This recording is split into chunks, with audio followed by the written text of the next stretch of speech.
Kamusta mga idol, welcome muli sa aking munting channel. Bago natin simulan, paki-like and share naman ng ating video, maraming salamat. Ilalagay ko na lang sa pin comment ang title ng ating video. Simulan na natin. Tuwing Valentine's Day, isang nakamaskarang killer na kilala bilang Heart Eyes Killer, ang ginagawang bangungot ang pag-ibig. Pinupuntirya ang mga romantikong magkasintahan at nag-iiwan ng bakas ng takot. Sa taong ito, nagpapatuloy ang pagdanak ng dugo at walang ligtas ang mga magkasintahan. Nagsimula ang pelikula sa isang winery sa Seattle kung saan ang isang batang magkasintahan na sina David at Adeline ay nag-e-enjoy sa isang romantikong sandali habang lumalalim ang gabi. Maya-maya, biglang nag-propose si David kay Adeline na labis niyang ikinagulat, isang bagay na hindi niya inaasahan. Dahil sa sobrang tuwa, masaya niyang tinanggap ito. Gayunpaman, sa gitna ng kanilang pagdiriwang, nakatanggap si David ng tawag mula sa kanyang photographer na si Nico, na nagsabing hindi niya nakuhanan ang proposal. Nabigo ngunit determinado makuha ang perpektong kuha, kaya naghahanda si David na ulitin ang sandali. Sa kasamaang palad, nang kukuhanan na niya ulit ang dalawa, bigla siyang sinaksak sa mukha ng isang baliw na nakamaskarang killer na kilala bilang Heart Eyes. Walang kaalam-alam ang dalawa na ang kanilang photographer ay kinuha na ni Lord, kaya ipinagpatuloy ni David at Adeline ang kanilang proposal, subalit hindi nila alam na ang kanilang pangarap na sandali ay malapit ng maging bangungot. Nang sagutin ni David ang kanyang cellphone, bigla itong kinuha ni Adeline, at habang nakikipag-usap ito, inatake ni Heart Eyes si David at binaril siya sa ulo gamit ang pana. Nanlumo si Adeline sa gulat at sumigaw sa takot, bago mabilis na tumakbo para makatakas sa baliw na killer. Habang tumatakas palayo, muntik na siyang tamaan sa pana ng baliw, at dumapa siya sa damuan para makatago. Subalit biglang may tumawag sa kanyang cellphone, at ang baliw na si Heart Eyes pala iyon.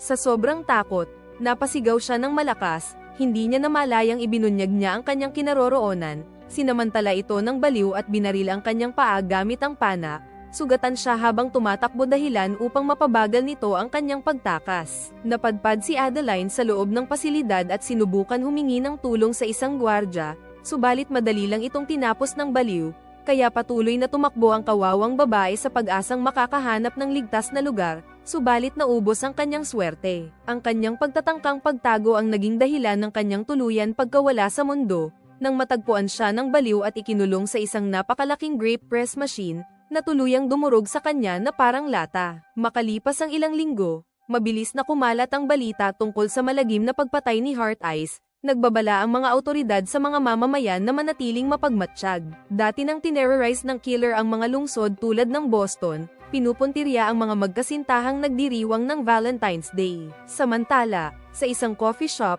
si Ali na isang ad designer ay bumibili ng kape kasama ang kanyang katrabaho at matalik na kaibigan na si Monica. Nang kukunin na ang baniling kape, nagtagpo ang landas ni Ali at ng isang kaakit-akit na estrangherong lalaki na si Jay, at nagkaroon sila ng maikling usapan tungkol sa pagkakapareho ng kanilang in-order na kape. Subalit agad itong naging awkward nang sabay nilang kunin ang isang bagay na nalaglag at aksidenteng magkabungguan ang kanilang mga ulo ng 2 beses, at hindi sinasadyang napadugo ni Ali ang ilong ng kawawang lalaki. Dahil sa kanyang nagawa, nahiya ito, at mabilis siyang umalis papuntang trabaho. Nang makaalis ang dalaga, nakita ni Jay ang isang balita tungkol sa Heart Eyes Killer, kasama ang mahigpit na babala ng pulisya na manatili sa bahay ang mga magkasintahan tuwing Valentine's Day.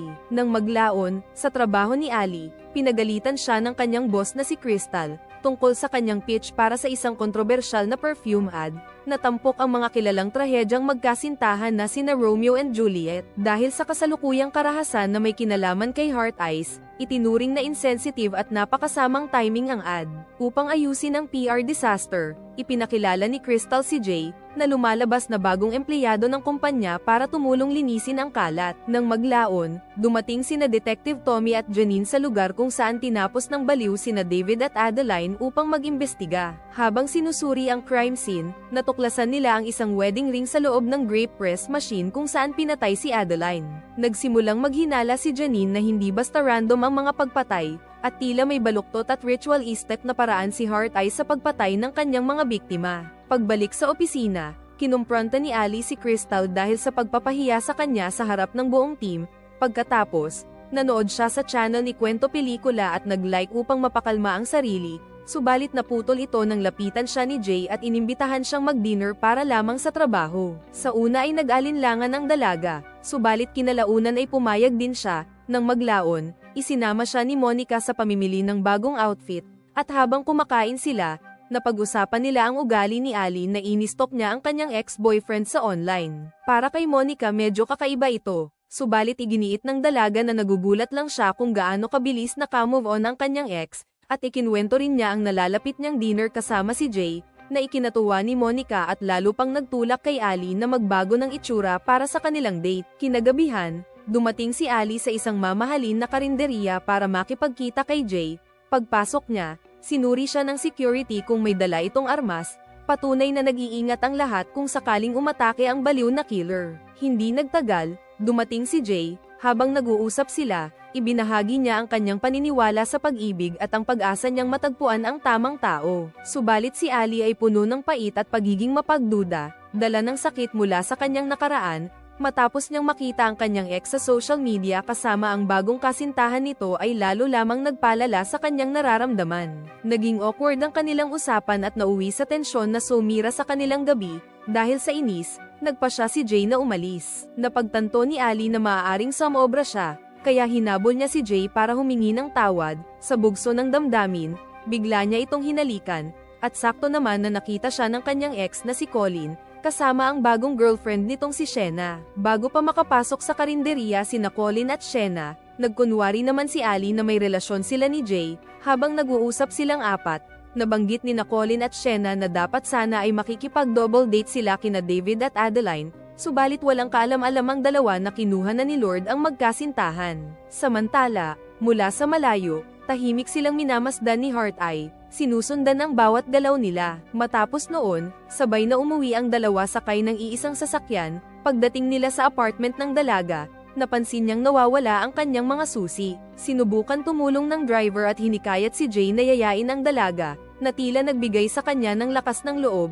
Subalit bago pa siya makapagsalita, nalaman niyang nawawala ang susi ni Ali kaya nag-alok siyang tumulong. Binasag ni Jay ang bintana para makapasok, subalit nasugatan ng malala ang kanyang kamay. Dahil nakonsensya ang dalaga, pinapasok siya ni Ali sa loob ng apartment upang gamutin ang kanyang sugat. Habang nililinis at binabalutan niya ang sugat ni Jay, naging mas personal ang kanilang usapan. Ikinwento ni Ali ang tungkol sa kanyang nakaraan at kung bakit siya huminto sa pag-aaral. Unti-unting tumindi ang tensyon sa pagitan nila, subalit nang itatago ni Ali ang ilan sa kanyang personal na gamit sa aparador, napasigaw ito ng todo nang makita niya ang baliw sa loob. Bigla siyang sinugod ng baliw, subalit mabilis na nakapag-react si Jay at sinubukan niyang labanan ito, at halos masaksak ang binata, subalit pinalo ni Ali ang ulo ng baliw gamit ang isang lampara, at mabilis na tumakbo palabas ng silid at nilock ang pinto. Subalit biglang sinaksak ng baliw ang pinto kaya tumakbo palabas ang dalawa at nang sasakay na sana sila sa sasakyan, mabilis pinatay ni Heart-Eyes ang kawawang driver. Sa gitna ng kaguluhan, may napagtanto si Ali na ang pinupuntirya lamang ni Heart-Eyes ay ang mga magkasintahan, kaya sinigaw niya sa baliw na hindi sila magkasintahan ni Jay at halos hindi pa nga sila magkakilala, subalit hindi naniwala ang baliw. Patuloy na tumakbo ang dalawa papunta sa isang parke, iniisip na nakatakas na sila, subalit muling lumitaw si Heart-Eyes at pinatulog si Jay sa isang malakas na atake. Dahil sa takot, muling tumakbo ang dalaga hanggang sa papunta sa isang carousel, habang desperadong naghahanap ng matatakasan, pinagtataga siya ng baliw, subalit nagawa niyang sipahin ito at may dumating na pulis, kaya bigla itong naglaho sa dilim. Sinabi ni Detective Tommy na nahuli na si Heart-Eyes, bagamat nakahinga ng kaunti, nanginginig pa rin sa takot si Ali at nakita niya si Jay sa likod ng isang police car, subalit biglang nagkaroon ng nakakagulat na pangyayari. Nagkamali sina Detective Tommy at Janine dahil inakala nilang si Jay ang Heart-Eyes. Ipinakita nila na may ebidensyang nag-uugnay sa kanya sa mga pagpatay, subalit tumanggi pa rin si Ali na maniwala. Sa istasyon ng pulis, ininterrogate si Jay at inakusahan ng pagpatay sa maraming magkasintahan. Dahil sa matinding pagkainis, iginiit niyang inosente siya. Samantala, lumabas si Ali at nakilala si Patrick, isang IT guy na nakakilala sa kanya mula sa isang app. Walang kaalam-alam sa panganib na pinagdaanan niya, sinubukan siyang landiin ni Patrick ngunit pinatigil siya ni Ali, sinasabing hindi ito ang tamang oras dahil hinahabol siya ng isang serial killer. Bago umalis, Sinabi ni Patrick na dapat na siyang magdiwang dahil nahuli na si Heart Eyes, subalit hindi kumbinsido ang dalaga. Nang subukan niyang maghanap ng sagot mula sa station clerk, wala siyang nakuha. Habang lalong nababalisa, kumuha siya ng flagpole ng Amerika bilang sandata kung sakaling nasa labas pa ang tunay na killer. Bigla naman dumating si Janine at ang clerk, at sinubukang pakalmahin si Ali. Subalit biglang nawalan ng ilaw ang buong istasyon. Umalis si Janine upang tingnan ng kuryente. Iniwan si Ali kasama ang clerk. Ilang sandali lang, isang nakakatakot na sigaw ang umalingaw-ngaw sa dilim, at muling umatake ang baliw at pinatay ang clerk gamit ang mismong flagpole na hawak ni Ali kanina. Labis na natakot ang dalaga at tumakbo. Ang istasyon ay naging lugar na ng pangangaso, at mas lalong nakakatakot ang sumunod na nangyari. Shaw!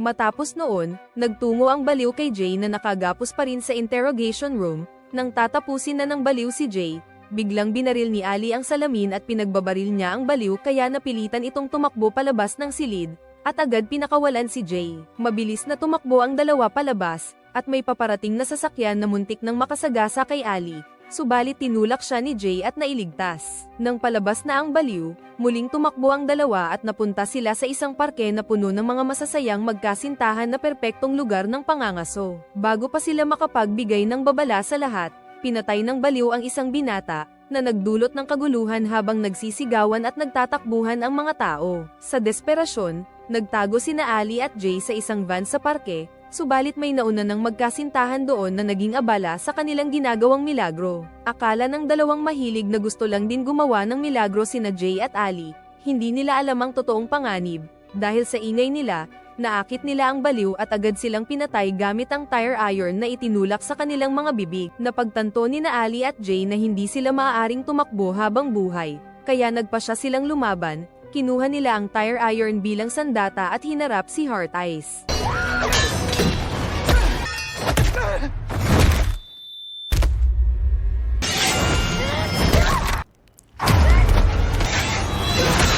Matapos mapatay ang baliw, tinanggal ni Ali ang maskara nito at ibinunyag na isa lamang itong random na lalaking nagngangalang Ellie, walang koneksyon, walang malalim na motibo, isa lamang baliw na mamamatay tao. Ilang sandali lang, dumating ang mga medik upang gamutin sila. Bago sila maghiwalay, ibinigay ni Jay ang kanyang numero kay Ali. Samantala, dumating si Janine at inalok si Jay ng sakay papuntang airport dahil may kasal siyang dadaluan. Pagbalik ni Ali sa bahay, may kakaiba siyang naramdaman. Nang gabing iyon, tinawagan niya si Monica at inamin na pinagsisisihan niyang hindi niya nilapitan si Jay at nagsisimula na siyang mahulog dito. Hinimok siya ni Monica na habulin ito bago pa mahuli ang lahat. Dahil dito, nagmadali si Ali papuntang airport at tinawag ang pangalan ni Jay, subalit hindi niya ito makita. Biglang tumunog ang kanyang telepono, at unknown number. Nang sagutin niya ito, natakot siya dahil si Heart Eyes pala iyon, at sinabi nito na hawak niya si Jay. Sinabi ng baliw na kung gusto niyang mabawi si Jay, kailangan niyang pumunta sa chapel at kung hindi, mamamatay ito. Pagdating ni Ali sa chapel, natagpuan niya si Jay kasama si Heart Eyes. Sa isang nakakagulat na twist, ibinunyag na si Patrick ang IT guy ang baliw, at hindi siya nag-iisa. Ang kanyang partner ay si Detective Janine, isa silang baliw na magkasintahan na nasisiyahan sa pangangaso at pagpatay ng mga magkasintahan. Samantala, si Ellie ay isang nagpapanggap lamang na killer na gustong makisali. Pinilit ni Patrick si Ali na pumili, patayin ang sarili o si Jay, subalit nalinlang niya sila sa pamamagitan ng pagbaril sa balikat ni Jay upang tamaan si Janine. Sa galit, sumugod si Patrick, subalit tinamaan siya ni Jay ng pana sa mata, at bumagsak ito sa maraming kandila, habang hinarap ni Ali si Janine at sinaksak niya ito gamit ang metal straw, at tinapos sa pamamagitan ng pagtusok sa kanya sa espada ng rebulto ni Saint Valentine. Sinubukan pang lumaban ni Patrick, subalit tuluyan siyang pinatay ni Jay gamit ang isa pang pana. Makalipas ang isang taon, buhay at maayos sina Ali at Jay, at matagumpay ang kanilang campaign, at isa na rin silang magkasintahan. Bumalik sila sa parehong lugar kung saan sila minsang lumaban para sa kanilang buhay. Nagmungkahi si Jay na magsama na sila sa iisang bahay, subalit mas pinaigting pa ito ni Ali at siya ang nag-propose. Pumayag si Jay at naghalikan sila. Sa gitna ng kasiyahan, nakatanggap si Ali ng isang misteryosong tawag. Nag-alinlangan siya bago sagutin, subalit kaibigan lang pala iyon na kinuha na ng litrato ang kanilang proposal. Ngunit habang siya'y nagpapakalma, biglang naputol ang tawag at bumalot ang isang nakakakilabot na katahimikan. Dito na po nagtatapos ang ating magandang pelikula. Kung nabitin ka sa ating video, mag-subscribe ka na sa aking channel para updated ka sa mga susunod ko pang mga magagandang video na parating. Paki-like and share na rin ang ating video para dumami pa tayo. Ilalagay ko na lang sa pin comment ang title ng ating video. Hanggang sa muli. Paalam.